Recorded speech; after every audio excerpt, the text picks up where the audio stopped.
Let's mic देश का मिजाज नॉर्थ ईस्ट। नमस्कार, लेट्स माइक देश का मिजाज और खबरें उत्तर पूर्व से। असम में विधानसभा चुनाव के लिए मतदान चूंकि एक ही चरण में 9 अप्रैल को होगा, तो संदिग्ध मतदाताओं द्वारा कई जगहों पर वोट डालने की गुंजाइश पूरी तरह खत्म हो जाएगी। ये दावा है प्रदेश भाजपा प्रवक्ता किशोर कुमार भट्टाचार्य का। एक चरण में मतदान कराने के चुनाव आयोग के फैसले का स्वागत करते हुए उन्होंने गुवाहाटी में कहा कि पार्टी खुश है, क्योंकि असम के लोगों की मांग थी कि बिहू से पहले चुनाव हो जाए ताकि त्योहार और लोकतंत्र दोनों का आनंद लिया जा सके। उन्होंने कहा है कि बहुचरण वाले चुनाव में संदिग्ध मतदाता कई जगहों पर वोट डालते थे, लेकिन अब एक चरण में ऐसा संभव नहीं होगा। वहीं कांग्रेस ने शेड्यूल पर सवाल उठाए हैं। त्रिपुरा के tribal area autonomous district council के चुनाव में 28 सीटों के लिए अंतिम मतदाता सूची घोषित कर दी गई है। इसमें कुल 9,62,697 मतदाता हैं।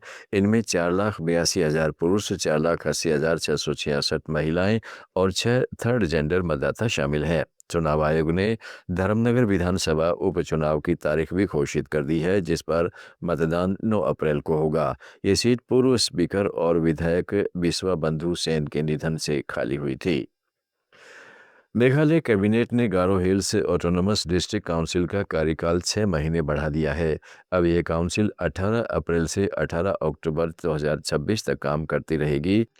उप मुख्यमंत्री प्रेस्टोन टिनसोंग्स ने कैबिनेट बैठक के बाद शिलोंग में मीडिया से कहा है कि विस्तृत विचार विमर्श के बाद यह फैसला लिया गया है। यह कदम चुनाव स्थगित होने और मुख्य कार्यकारी सदस्य अल्बिनुश आर मराक के पद छोड़ने के बाद उठाया गया। मराक ने नो कॉन्फिडेंस प्रस्ताव का सामना करने से पहले ही इस्तीफा दे दिया।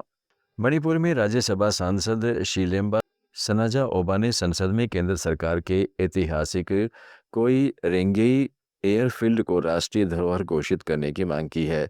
उन्होंने कहा है कि 1942 में द्वितीय विश्व युद्ध के दौरान बना यह एयरफील्ड इम्फाल की लड़ाई में अहम साबित हुआ था और मित्र राष्ट्रों के लिए सप्लाई बेस के रूप में काम करते हुए जापानी सेना की बढ़त रोकने में मददगार रहा। यह स्थान उस समय शरणार्थियों के लिए राहत केंद्र भी बना था।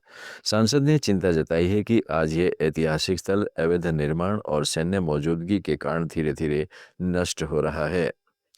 अरुणाचल प्रदेश में अनुसूचित जनजाति प्रमाण पत्रों को लेकर विवाद तेज हो गया है।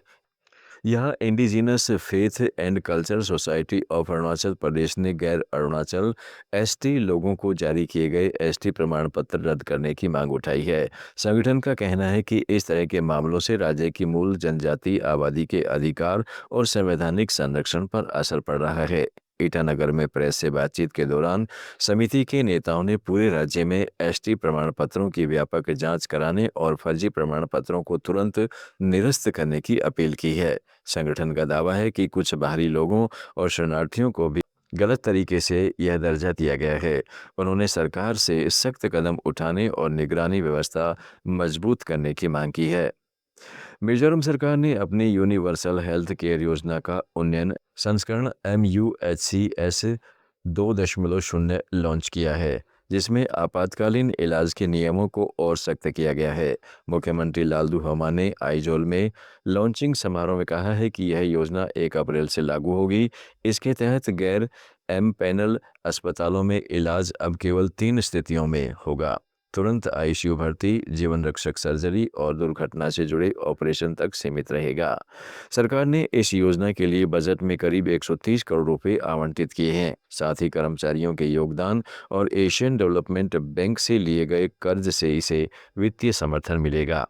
योजना के तहत प्रति परिवार सालाना 5 लाख रुपए तक का कैशलेस इलाज मिलता है। इसे बेहतर बनाने के लिए 24x7 कॉल सेंटर भी शुरू किया गया है। सिक्किम में मुख्यमंत्री PS तमांग की पहल पर गरीब और BPL परिवारों तक सरकारी मदद सीधे उनके दरवाजे पर पहुंचाने का कार्य शुरू किया गया है। पहले ही दिन राज्य के 34 ब्लॉक प्रशासनिक केंद्रों में मुख्यमंत्री चिकित्सा सहायता योजना, मुख्यमंत्री विवेकाधीन अनुदान, मुख्यमंत्री स्वरोजगार सहायता योजना, सिक्किम गरीब आवास योजना और शिक्षा सहायता योजना सहित विभिन्न कल्याण योजनाओं का वितरण किया गया है। देश का मिजाज में फिलहाल इतना ही। जुड़े रहिएगा लेट्स माइक के साथ। आप सुन रहे थे let's mike more than radio. Follow कीजिए हमें हमारे सोशल मीडिया प्लेटफॉर्म